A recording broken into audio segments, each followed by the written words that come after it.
ఓం నమో భగవతే శ్రీరమణాయ. ప్రశ్న: అన్వేషణ ద్వారా ఆత్మని తెలుసుకోవచ్చన్నారు మీరు. ఈ అన్వేషణ లక్షణం ఏమిటి? జవాబు: నువ్వు మనస్సువి అనుకుంటావు. మనస్సు అంటే ఆలోచనల సమూహం తప్ప మరింకేమీ కాదు. ఈ ఆలోచన అన్నిటి వెనక సాధారణంగా ఒక భావం ఉంటుంది. అది నేను అనే భావం. అదే నువ్వన్నమాట. నేను అనే భావాన్ని మొదటి భావం అందాం. దీనిని విడవకుండా పట్టుకొని అదేమిటో ప్రశ్నించు. ఈ ప్రశ్న నీలో బలీయమైన కొద్దీ ఇతర భావాలకు తావుండదు. ప్రశ్న: నేను అనే భావాన్ని విడవకుండా ఉన్న ఇతర భావాలు వస్తూ పోతూ ఉంటాయి. ఎవరిని నేను అని నన్ను నేను ప్రశ్నించుకుంటూనే ఉంటాను, కానీ దానికి సమాధానం ఏమీ రాదు. ఈ స్థితిలో ఉండటమేనా అభ్యాసం అంటే? జవాబు: సాధారణంగా అందరూ చేసే పొరపాటిదే. ఆత్మాన్వేషణని ఎంతో చిత్తశుద్ధితో కొనసాగిస్తే నేను అనే భావం మాయమవుతుంది. నీ అంతరాంతరాలలో నుంచి వేరొకటి నిన్ను పట్టుకుంటుంది. అది అన్వేషణని ప్రారంభించిన నేను మాత్రం కాదు. ప్రశ్న: ఏమిటా వేరొకటి? జవాబు: అదే అసలైన ఆత్మ. అది అహంకారం కాదు, పరమోత్కృష్టమైనదే.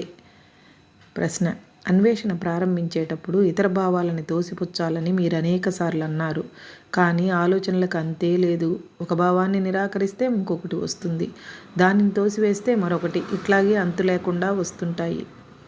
జవాబు: భావాలను తోసిపుచ్చాలని నేను అనను. నేను అనే భావాన్ని విడవకుండా ఉండు. ఆ ఒక్క భావంపైనే నీ ఆసక్తి అంతా ఉంటే మిగిలిన భావాలు వాటంతట అవే నిరాకరింపబడతాయి. అవి మాయమవుతాయి.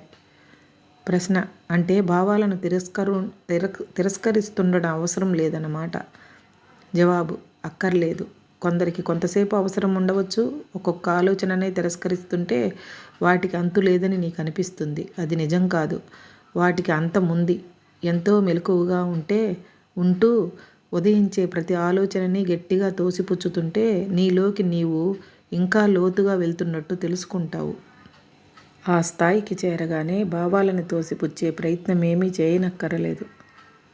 ప్రశ్న: అంటే ఏ ప్రయత్నమూ ప్రయాస లేకుండా ఉండటం సాధ్యమేనన్నమాట? జవాబు: అంతేకాదు, ఒక దశ తర్వాత ప్రయత్నం చేయడమే అసాధ్యమవుతుంది. ప్రశ్న: నాకింకా తెలుసుకోవాలని ఉంది. కృషి అంటూ చేయకుండా ఉండటానికి నేను ప్రయత్నించాలా? జవాబు: ఇక్కడ ఏ కృషి లేకుండా ఉండటం అసాధ్యం. నీవు లోపలికి వెళ్ళిన కొద్దీ కృషి చేయడం అసాధ్యం. అహం వృత్తి యొక్క మూలాన్ని కనుగొనటానికి మనస్సు అంతర్ముఖమైతే వాసనలన్నీ పోతాయి. ఆత్మ యొక్క కాంతే వాసనలపై పడుతుంది.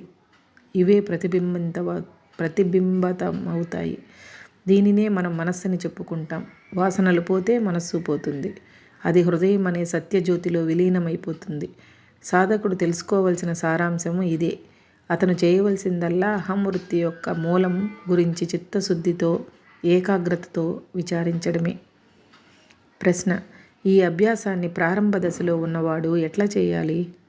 జవాబు: నేనెవరిని అనే విచారణ ద్వారానే మనస్సు అణిగిపోతుంది. నేనెవరిని అనే భావం మిగిలిన భావాలని నాశనం చేసినట్టే అది నాశనం అవుతుంది.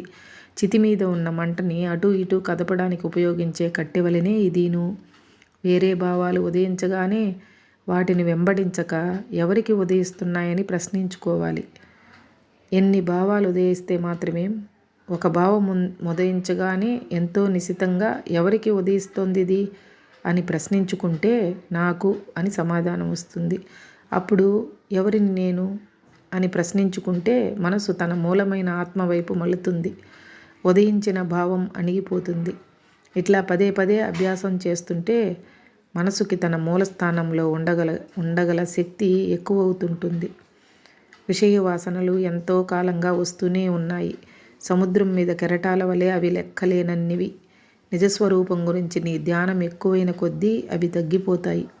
ఈ వాసనలన్నిటినీ పోగొట్టి ఆత్మలో సంస్థితమవటం సాధ్యమేనా అనే సందేహానికి తావీయకుండా ఆత్మావలోకాన్ని విడవకుండా ఉండాలి.